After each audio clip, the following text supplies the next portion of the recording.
Thanks everyone for coming in. So, very interesting topic, and therefore we thought let's apply it. As you would read it, right, it's written. Nidhi was initially taking the role of the moderator, but we thought why don't we apply reskilling right here, right now. So we switched places, of course, and I'm the moderator now, and she'd be one of the panelists. So why don't I give her back right now and start from her first, so that she's in a different spot. So Nidhi, tell us particularly about reskilling, right? There's a question would be, and I would want all of us, to be cognizant of the timepiece, and of course do cover about the demographics, challenges, including the technological changes that are happening, whatever it is, and how it is related to reskilling. Over to you. Hey, Anithin, please. Thanks. Thank you. Hi, Mohammed. Thank you. So guys, we just started with reskilling. So over the counter or over the table, we thought, why don't we switch roles? To say that reskilling is important. It's not just about skill or reskilling. So the question which you asked about technological advancements. So I, being the head of Group HR for Tata Power Delhi Distribution, so what we believe is that gone are the days when we had to force people to learn, wherein we had to inculcate, okay, these are the programs where you have to go, where you have to do. And me being into energy sector, what we thought is now again the energy sector is also booming. Energy sector is also evolving from a perspective wherein what we give to employees is that, okay, you choose your own learning paths. You choose your career paths. As in when we do a succession planning, wherein 1 year, 3 year or 5 year succession plans are made. So what we tell people is that you come up with your aspirational needs. This is where you are looking for yourself. And then what we do a competency mapping and tell them that, okay, you are empowered to choose your learning paths. So for example, nowadays AI is a buzzword. Now what we are telling them is that within AI, what you can do. You come up to us, we'll give you the budgets, you go about it. Hydrogen, ammonia, these are the things which are coming up. Renewable, again, is a gone thing. People are still talking about renewables in the energy sector, but we are no more talking about renewable energy. We are talking about things which are evolving. We are talking about tie-ups with international brands, wherein you can choose your own paths. Okay. Great. Thanks. Thank you very much. Sapna, would you like to add something? Yes. So, first of all, I just wanted to take a minute to thank Dr. R.L. Bhatia and to organize this wonderful event and let us to be a part of this, so to be with all around the professionals around the HR fraternity. So, coming back to the question and the query which is regarding the reskilling. So, we need to, first of all, the reskilling comes with the leadership from the top management, where we need to have a commitment from the leadership that they wanted to have a learning, continuous learning approach in their organization. So basically continuous learning means learn to learn. So people actually needs to learn that what they wanted to learn and empower their capabilities. So on all organizations, whether it is a small setup or a large setup, we need to have a drive to sustain, to be in the learning, to link our reviews, which we call the performance reviews, with their learning goals. Basically, people nowadays find that performance reviews means to meet the targets and get yourself into the up to the mark and then get the promotion, bonuses, incentives likewise. So people don't set the learning goals as a primary tool for them to grow. So growth mindset is there which needs to be evolved, and also that we need to step on the three basic pillars. So it's ability and likability and also to drive.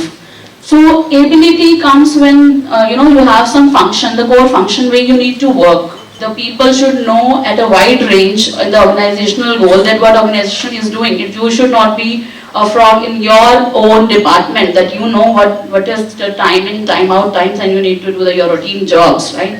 So that is how this reskilling helps. Great, yeah. Great. Thanks, Sapna. Ruchi, anything from your side, please? I think I've wanted to focus more on how reskilling would actually contribute towards inclusive, promoting DEI in an organization. I mean, that's the biggest buzzword that we have in the organizations today. And let me first start by saying thanks to the first panel that we had here. I think you just completely threw me off my game. I had a whole script for myself. It's sitting on the side now. I don't think I even can relate it.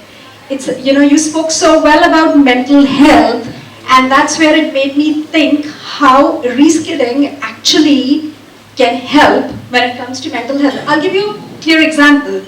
I had,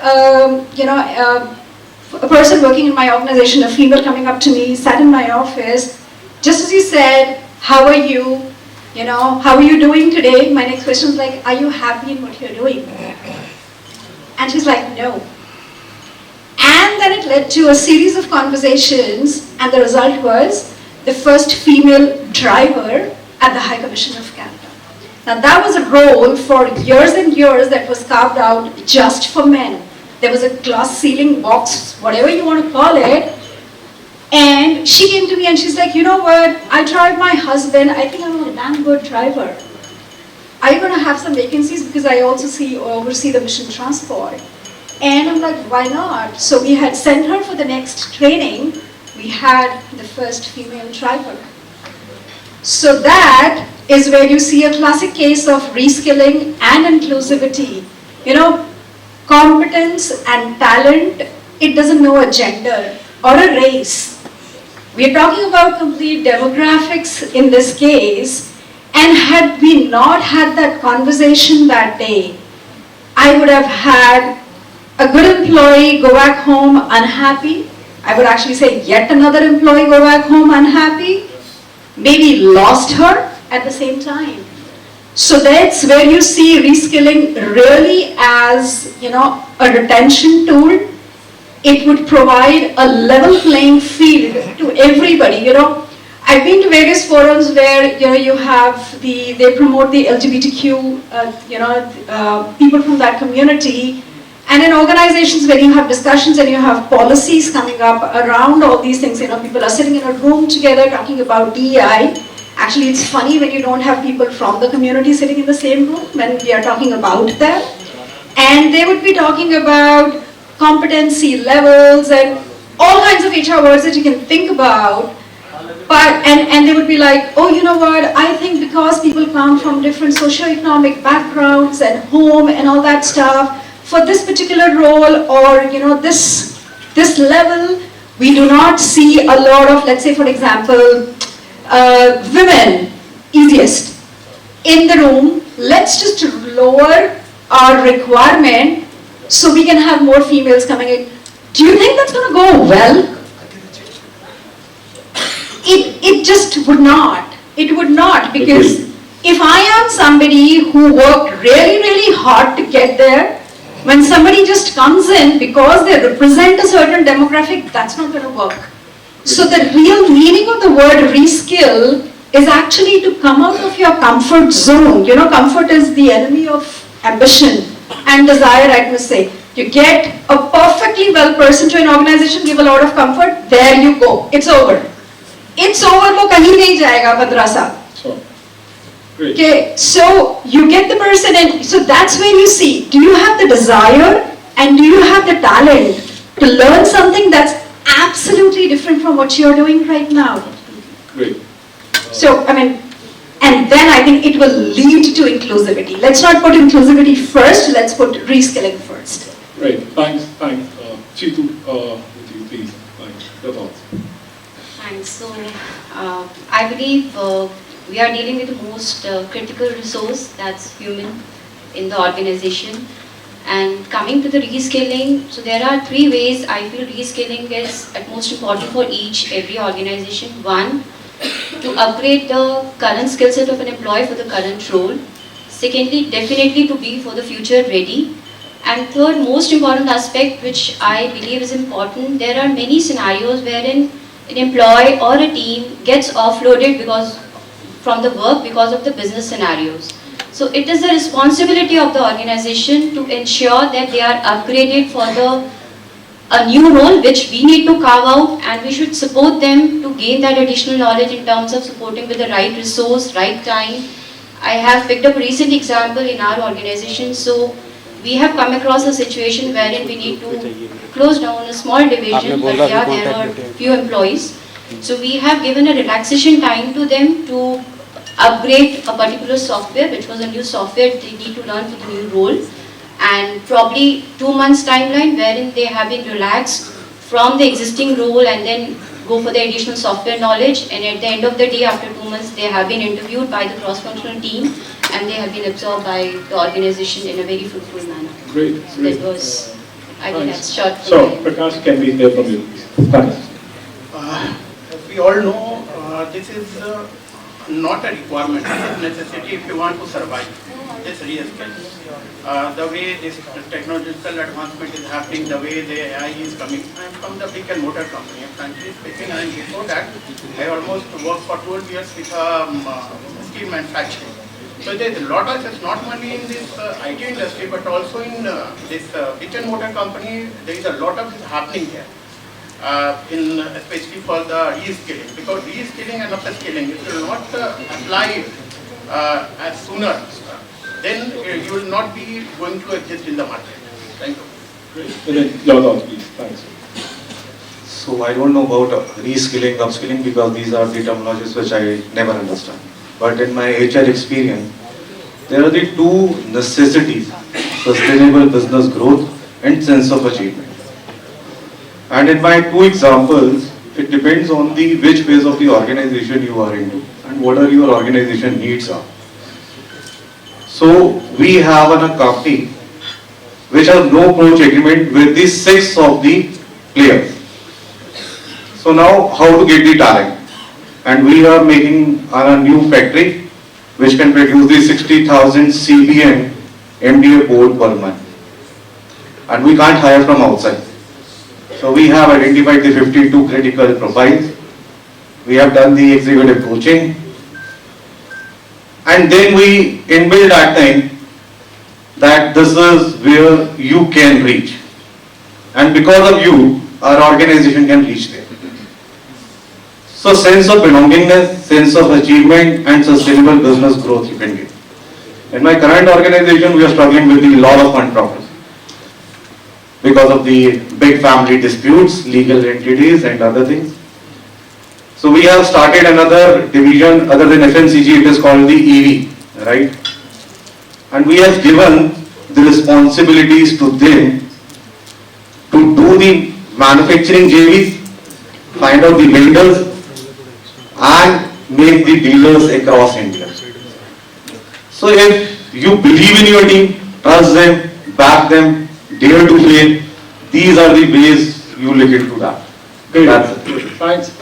Since we are a little bit more efficient and we have time, I just want to add one question to this, and I would want any of two of you to probably answer. See, do you think the scalability of how an organization is currently operating does determine your efforts on reskilling people? Anybody who would like to pick up? Because do you think large-scale organizations do find it more challenging in comparison to a small-scale organization? Because it's relatively easier, you have a closed group, right? You have hands-on, count-on people, and it's easy to know each one of them really, really well. Any thoughts from anybody? Yeah, sorry, we have. Oh, great. Yeah. So when you talk about the scalability, right? Scalability comes with the cost, right? Until unless, I said, the profitability delivers the organizational health. If organization health is there, then my health and wealth will be there. Okay. Right? So when you talk about the scalability, don't look into this thing that how many people we need to train. How many people we needed for the future. Focus on those things. So scalability is not control C and control V. So for example, we will talk about the AI, automation, right? It's not necessary. You need to work on your processes first. If your processes are lean, processes delivering the results, everything can be bring on.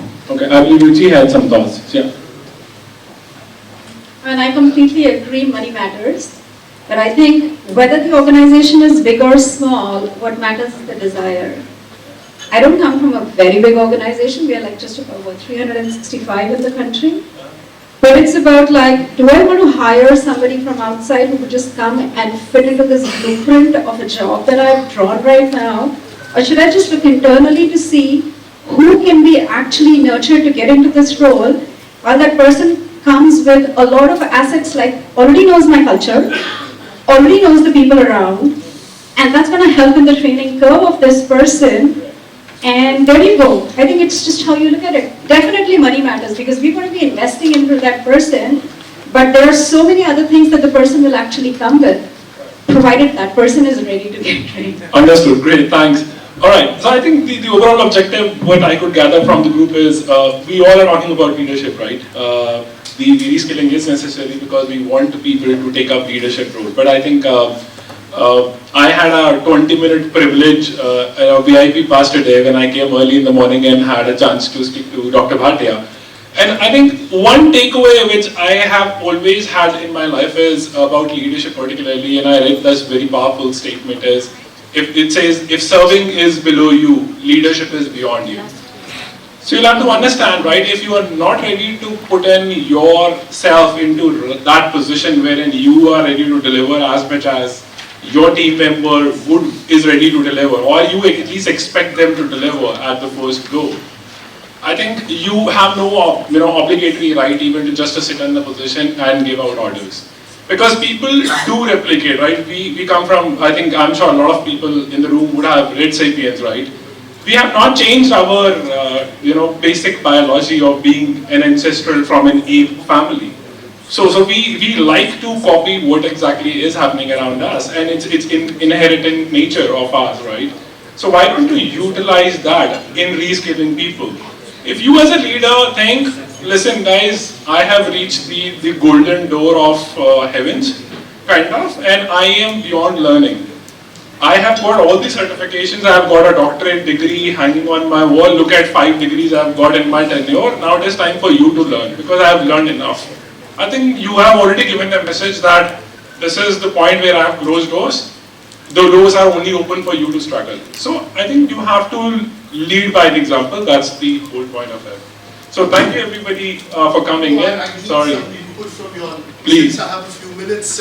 Great. I asked a question to this audience some time ago. Does love at work work? Does love at work work? And I gave analogies of what love at work would translate into. I want to leave this open because Mohit, you actually provoked me to leave it open because of our discussions. Whatever we discussed outside, you made me think, how many of you sitting here, and then I'm going to go to the men, and last I'm coming to the women, for a reason, because women can be giving me a perspective that men may not be able to give me. What does this expert panel think? Does love at work work? Well, I have an example. I have a friend in Pune who runs an education institute. I will get you introduced once you see the razzmatazz of what I'm presenting in her name today.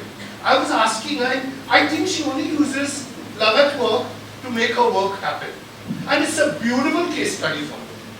It's a beautiful analogy of what human emotion can translate when it is positive, not negative. All right, I'll leave it open. Can I have a few quick comments? Yes, sir. Yeah.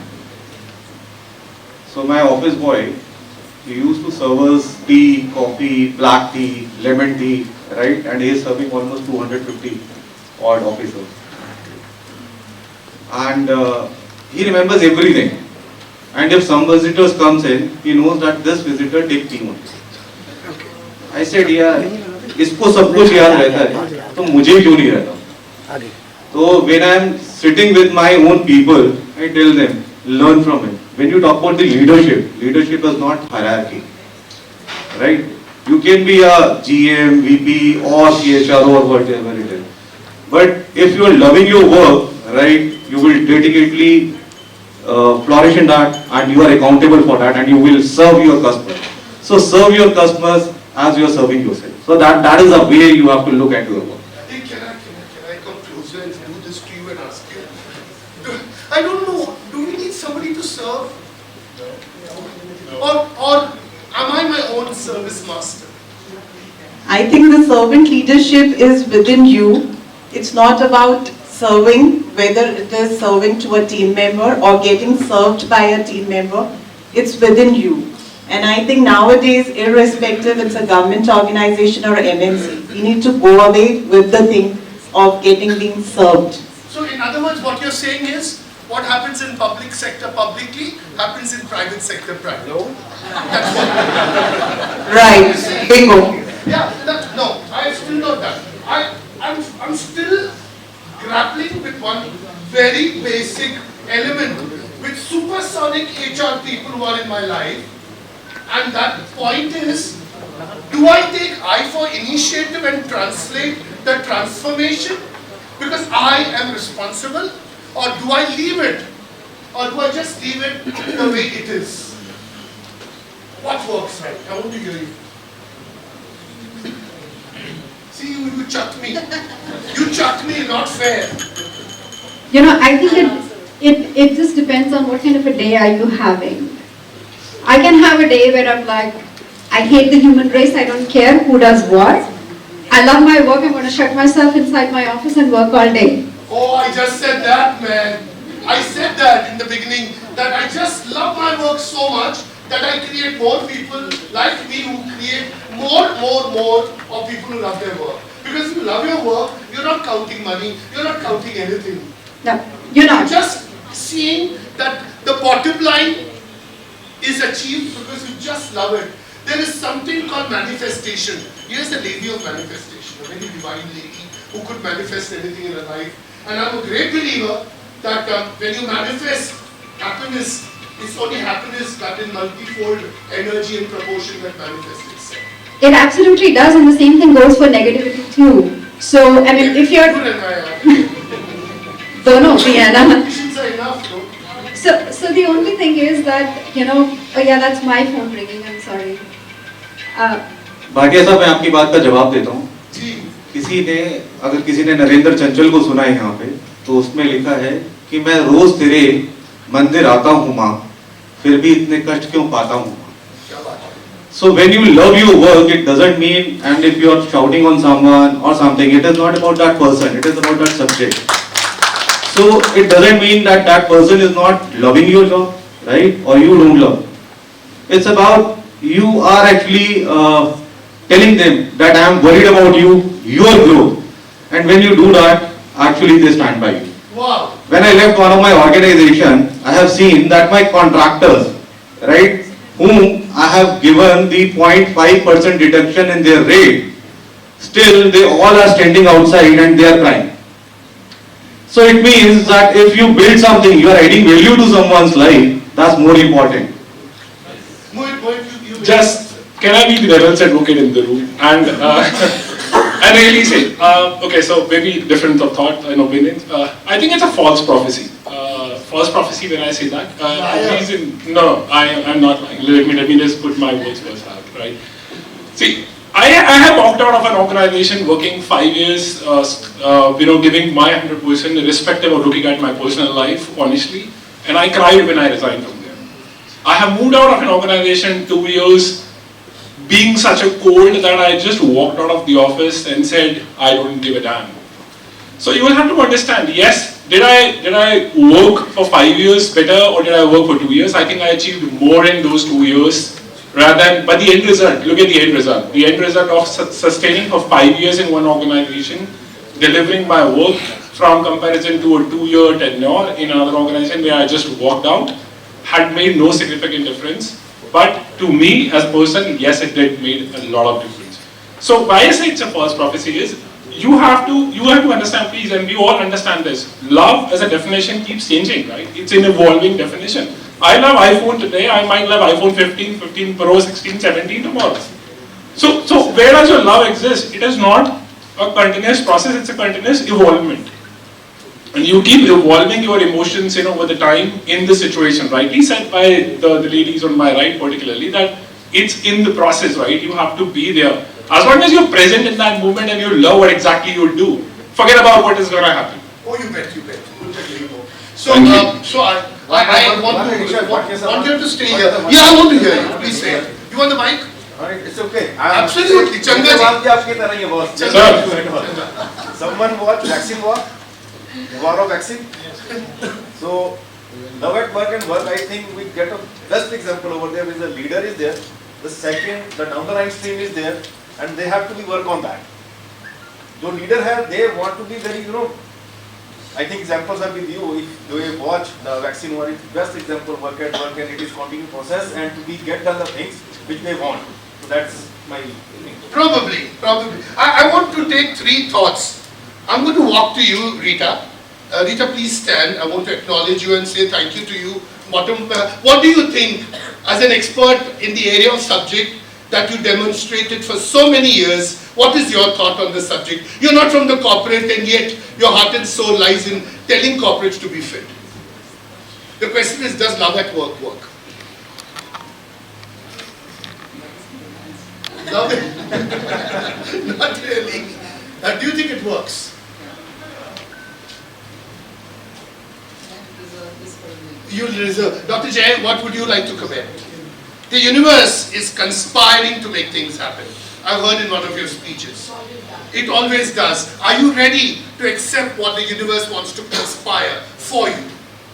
So I believe, yes, love at work, always work at work.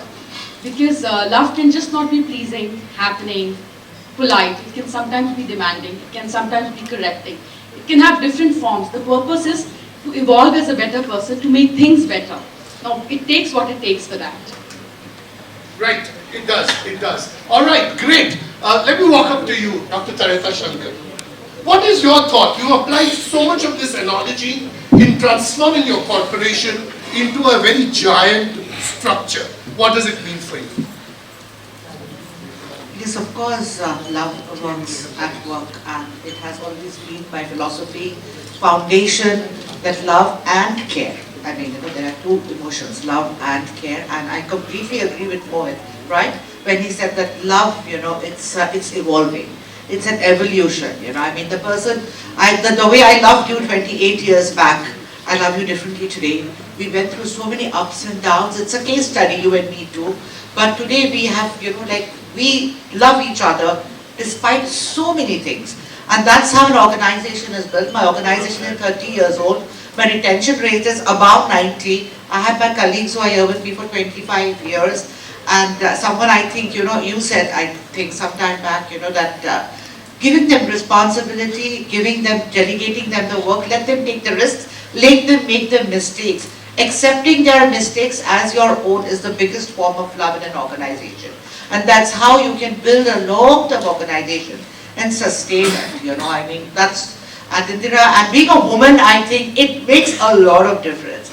I look at things differently than probably a man would look at, but of course you said it in the right way that I would also say it, But yes, I go a step further in my organization. I have 1,200 employees and I have so many different groups, and there are times a year that I cook meals, big meals from home with my own hands, and I take it, today I'm going to this campus, I'm in education.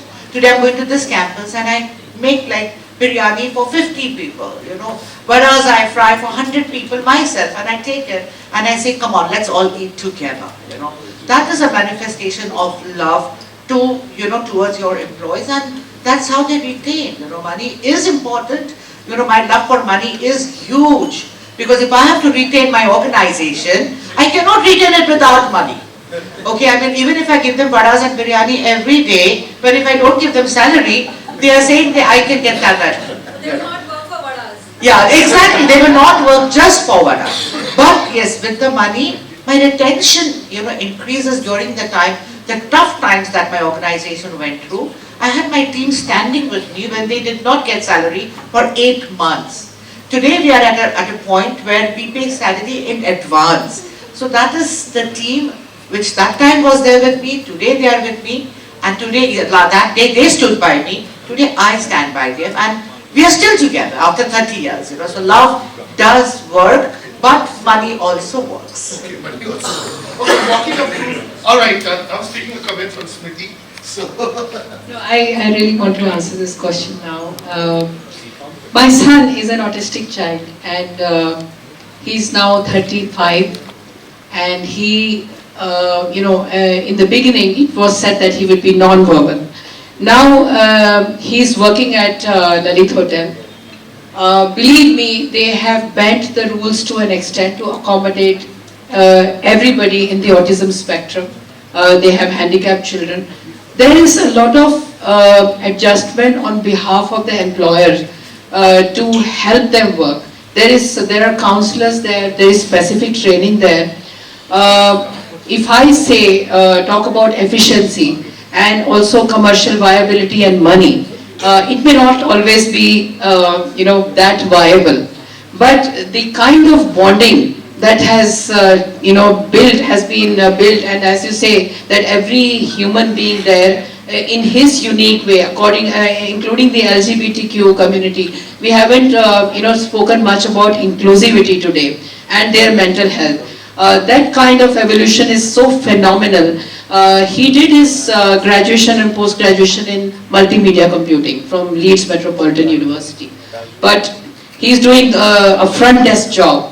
And just imagine that they have assigned him, they have studied him over a year, assigned him a job, and he works much more efficiently in that specific area. So, it's not always money, but then if you work on this evolution thing in the long term, accommodate them, help their families, in the long term it turns out to be far more efficient. Wow. Wow. I'm coming to you, Smriti, and I'm coming to you, Meghna ji. I want you to both give me, my friend Ekta Kapoor will be very happy I'm doing this today. So I'm going to send her this recording. Smriti, would you please share your thoughts?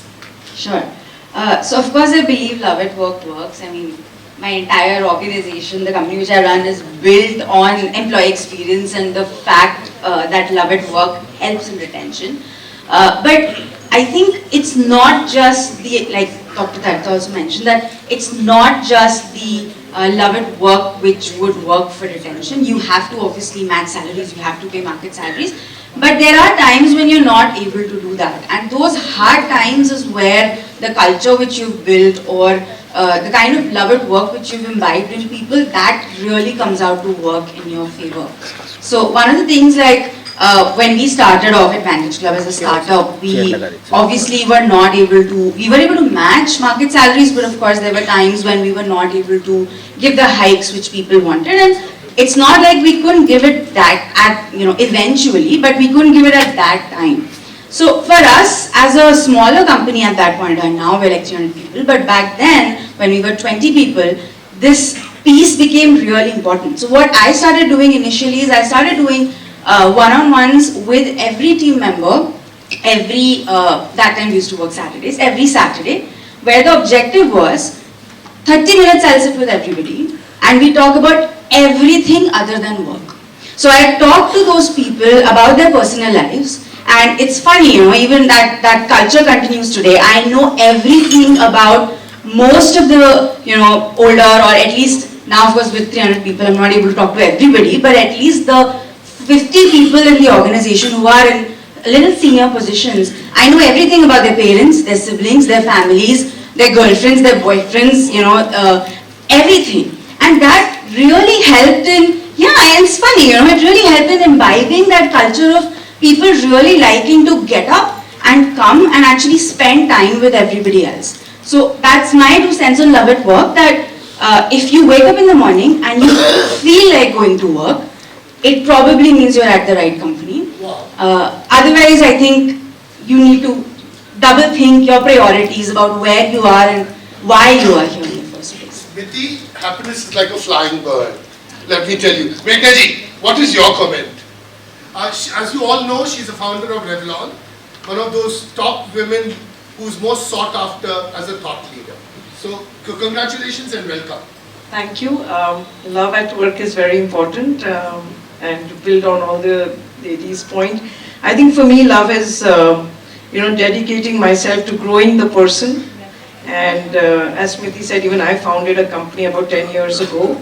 And at that time, you could not match salary. So it was really that dedication that every person through love would take whatever job and excel. So when somebody becomes from an executive to a VP, that's the biggest happiness I get. And so I call it like a father's love or a mother's love. And I worked under my dad for 10 years. I know he was super tough. And if I didn't come first in class, or if I did not, I mean, Modi Revlon is joint venture which my father started, and I worked under him. So he was like damn tough. And I guess that's why I'm here, because he made me, very strong. And I think that was father's love. And this time, You're a proud person. Congratulations. Okay, I'm a chairman of a company, sir. I mean, I have a big respect for you. Sorry, I'm so sorry. Would you give me a quick comment, please? A very quick comment, sir. Yeah, love at work definitely works. But before that, you should find an employee who is, working in an area which he likes. That means we have an old saying that if your hobby is similar to what you work, that is the first motivation inside him. Then the second comes love at work. That means the leaders, the immediate leaders and the top leaders should see that really the employee is feeling comfortable, and before that definitely I feel that he should have an inclination to work in the same area. Absolutely. Okay, I had two quick comments, 1 and 2, and then I must start the ceremony. Here you go. I'm so sorry. Just a quick background. So I've spent 20 years in the military and 6 years in the corporate. So when we talk about love at work, I obviously try to relate it to my more experience of 20 years in the military. So just to put that argument, on a flip side to what I've heard everybody talk here, is what do you call a guy who's serving in the military? Does he love work at work? Completely. Right? He's not working for money. He's not working for anything else. He's working just to work, serve, and he's happy. He's the happiest person they can ever be in this country, right? So when we talk about love at work, as I think one of the panelists in the first panel, Shushmita, someone mentioned the example of the army, of how army manages mental health. I think if you just need to understand, the corporate needs to understand what are the best values of HR, or for, like you're saying, love at work. You just need to step back, look at the best and the largest organization in the country, which is the military, and you'll find all the answers there. Oh, I want to know something. Asif and I, 2017, my friends both here, who are more than my family would remember, 2017, Army, Navy, Air Force, all three of them were recognized at the World HRD Silver Jubilee Edition. We are redoing it, no Asif, wherever you are, we are redoing this whole thing of getting them back, because of course the whole management has changed, the style has changed, the manner has changed, and their work approach has changed. So I'm going to get back, and each one of them is talking to a packed audience at the World HRD 32nd edition, 15th in the morning, to tell us how they manage love at work. Oh, that's how I drew the inspiration. The current army chief is a big believer in the philosophy of what I'm saying. Very big believer. Alright, then there was a lady, I saw you ma'am, I'm sorry it took me time to reach you, but will you please help me giving her the mic? Thank you, Dr. Bhatia. Everyone has heard about love at work in industry. I am a lawyer and I have experienced love at work in my own legal profession. Which generally people think that it's, lawyer's job is very boring, आप दूसरों का झमेला अपने सिर पे डालते हैं and all those things. Like, they don't like generally. But I love my work. And how? Let me just share with you a small story. In 2015, when I cleared my bar exam, I practiced for 1.5 years under late Mr. Ram Jethmalani, and I learned I learned the court craft. I learned what is law all about, and how actually you need to deal with the clients and the other colleagues at court and with the judges and all. So this is what I learned, but inside me, what I learned from him, which I never could express to him very openly, is now expressing to you people. I love my work for creating peace.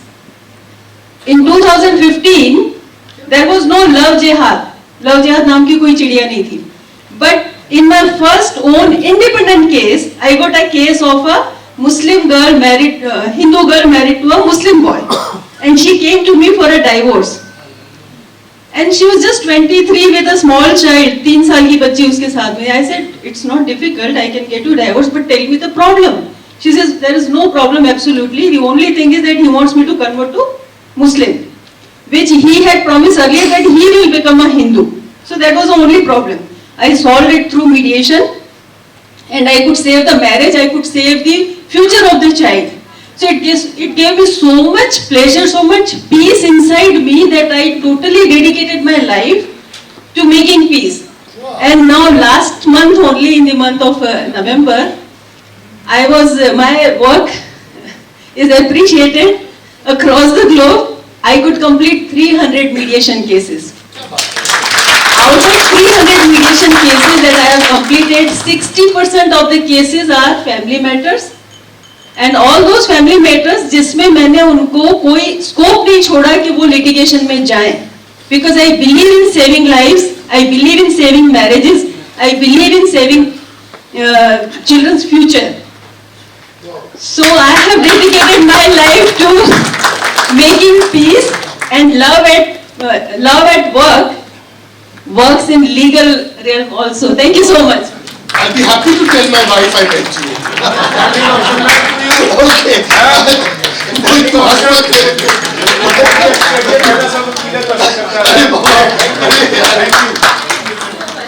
चलिए thank you बोलो आप लोगों को, या ताली बजा दो यार.